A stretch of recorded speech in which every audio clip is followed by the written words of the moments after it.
Welcome back, everyone. We've already finished the first half of our notes for section 1.1, which was the parent functions, and now we're going to finish the section up by doing notes pages 5 and 6 from your student journal. So if you don't have your student journal out, pause the video, get it out, and turn to page 5. Here we go.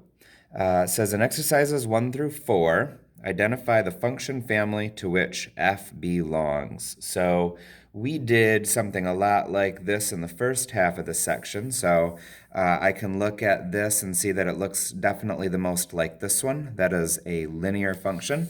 My hope is that you do not need to look back at your notes to know that's linear, but they're there if you need it. Linear function. It says compare the graph of f to the graph of its parent function. So this is the part where we're going into new territory with transformations. It's going to be important that you have your vocab out that you took here, because you're going to be using these vocab words to describe what's going on here. So comparing it to the parent function, so here's the parent function, and here is the one we're looking at. The parent function starts right at 0, 0. This one here doesn't. It looks like it gets moved up, and it looks like it's getting moved up 8, which makes sense because we see a plus 8 here. When it gets shifted, we say that that is a translation. So we're going to say that it was translated, move it over here a little more, translated up 8. So that's going to be our first transformation. However, the parent function is going up, but this one is going down, and that is because of this negative sign out in front of everything. Where there's a negative sign out in front of everything, that creates a reflection. So we're going to say that there was also a reflection. That's what's causing it to go down instead of up. And we're going to say that it's a reflection in the x-axis.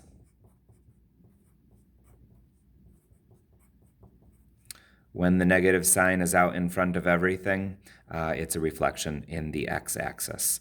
So that's the second thing. But I also noticed that the parent function, it's going up a little bit faster, and this one doesn't seem to have, it's going down, but it's not going down nearly as fast as this one was going up. Actually, it's only going down a quarter as fast, which means that it was kind of shrunk. So we would say that that is a vertical shrink. So we'll say vertical shrink. All right, number 1, identify the function. Did it, linear. Compare it to its parent. We did that too. It's translated up 8, reflected in the x-axis. That was because of that. And a vertical shrink. That was because of the 1/4. Let's go on to number 2. You may want to pause right now and try to do this yourself and then see how close we got, or you can just keep going with me. So here we go. This, to me, looks, we've got a horizontal line. I know whenever we have a horizontal line, that's a constant function. So I'll say constant. However, the standard parent function of a constant is a horizontal line that goes from 1 on the y-axis. This one is not at 1. It's at -1, -2, -3. So essentially it used to be right here, but now it got moved down there. So we are going to say that that is a translation. Whenever it's shifted, it's a translation. And it used to be at 1, and now it's at -3. So it actually went down 4. And it doesn't appear that it's been flipped. So there's no reflection. I don't see any shrink or stretch, so it's just a translation, down 4. I'd like you now to pause the video, and I'd like you to try to do number 4 on your own. So what function family does it belong to, and then what kind of transformations have happened. Okay, let's see how you did. This looks a lot like the quadratic, so this is a quadratic function.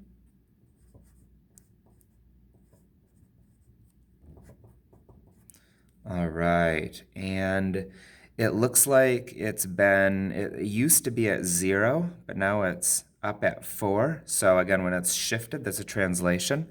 So I'll say it's a translation,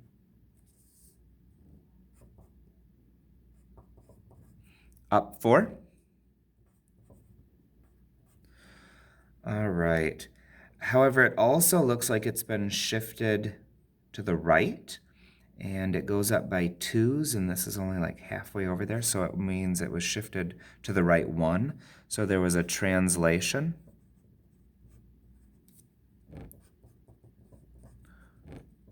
To the right 1. And before we move on to the next problem, let's take a look at this. Whenever you see a number being added or subtracted at the end of the function, that's going to be moving it up or down. So that's going to be a translation up or down. In this case, it was up 4. You see a parentheses here. Whenever you see something inside of a parentheses attached to the x, you know that it's something that's happening in a horizontal direction. So by subtracting 1, we know, and it's attached, it's near this x inside the parentheses, we know that it's going to be going right or left. One of the interesting things about when you have transformations inside of the parentheses is that it generally does the opposite of what it kind of states that it will do. So it says that it's going -1, which might make you think that it's going to the left one, but when it's in the parentheses, it generally does the opposite. So this is actually moving it to the right one, and you'll notice that pattern happening a lot as you look at more and more problems throughout the course.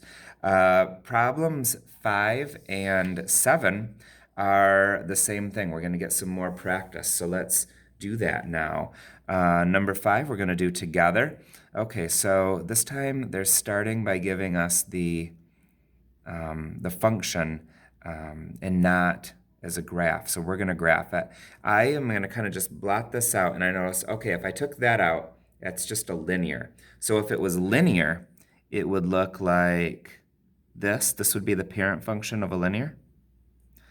However, we know that if there's a number being added or subtracted at the end, that is a shift, a translation up or down.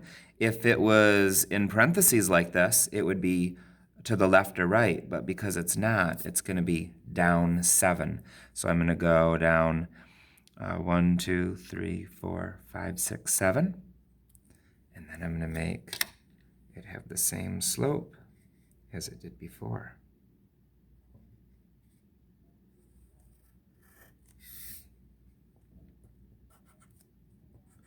So there it is. Oh, it says to graph the function and the parent function, so I should have kept the parent on there, and so should you. All right, so graph the function, there's the function, graph the parent, there's the parent. Then describe the transformation. We just said that it was translated, so translation, down 7.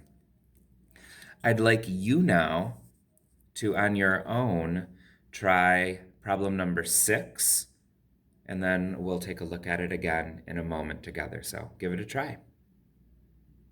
Okay, here we go. There's no x in this one. Over on the right side, you'll notice that here we've got an x minus 7, absolute value of x plus 1. If there's no x in there anywhere, you know it's a constant function. So I'm going to graph the parent function of the constant first. That starts at 1. Let's see, there's a 4 right here, so it's going up by 2, so 1 would be right here. So this is the parent function. Doing the best I can. There we go, that's pretty good. So there's the parent function, and this says that it's actually equal to -9 instead of 1. So instead of going to 1, we're going to put it at -9. Go across there. So this is the graph of this, and this is the graph of its parent. And now describe the transformation. So it went from 1 to -9. So it was also a translation. And it actually went down 10. So a translation down 10. Cool. Let's go into the next page. We're going to do the same thing. We're going to try number 8 together, and then you're going to try number 10 on your own. So looking at number 8, I see that x squared is a quadratic. So the parent function of a quadratic would be like this, and then it would have the point 1, 1, 1, 1. It would have the point 2, 4. It would have the point 3, 9. Okay, so there's the parent function.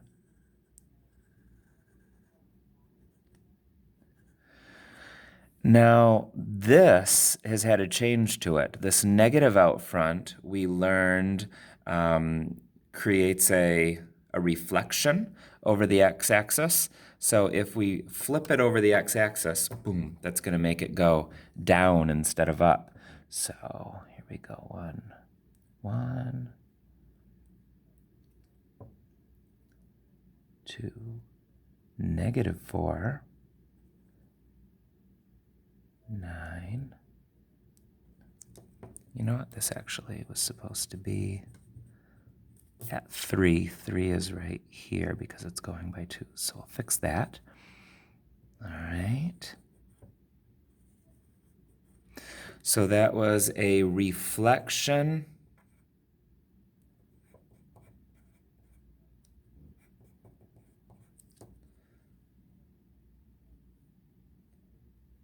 in the x-axis.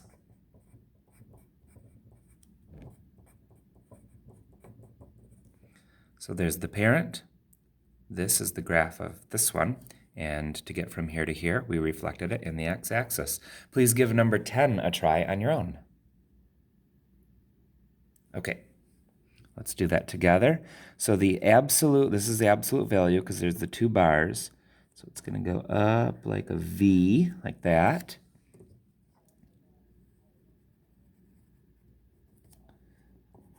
Now what we have going on here is with this number 6 here, that is creating a stretch vertically. So because this number is bigger than 1, it's a stretch. If it was a fraction like 1/4 that we saw earlier, it would be a shrink. So that means we need to make, to graph this, we need it to be 6 times steeper than this. So now I'm going to go over 1 and up 6. Back 1 and up 6.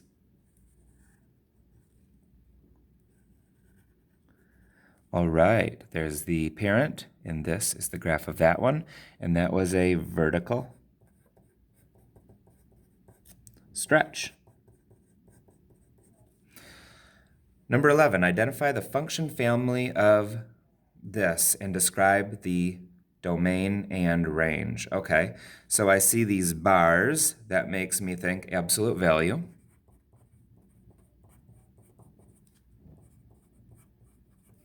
Domain and range. Okay, why don't we graph this? So it says to use a graphing calculator. So go to your graphing calculator, go to y equals, and then we're going to go, I'm going to make a parentheses, 1 divided by 3, so 1/3. And now I need an absolute value symbol. How do we get that? So let's hit the math button. And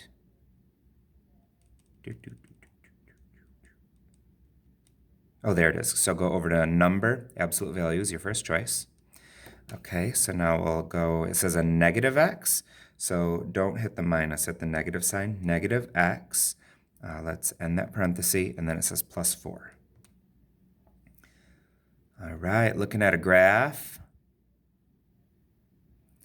It still goes to the left and right forever. So the domain is all of the, so the domain is all real numbers. It goes to the left and right forever.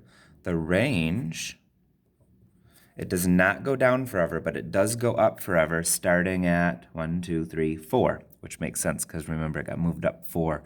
So the range is all of the y's that are greater than or equal to 4. We're doing really well. We have number 12 to go. I want you to start by trying this one on your own, and then we'll work on it together. Okay, what function can you use to model this data? What I see is that every time we go over 1, we go up by 12, up by 12, up by 12. So that means it's going to be linear because it's increasing at a steady rate.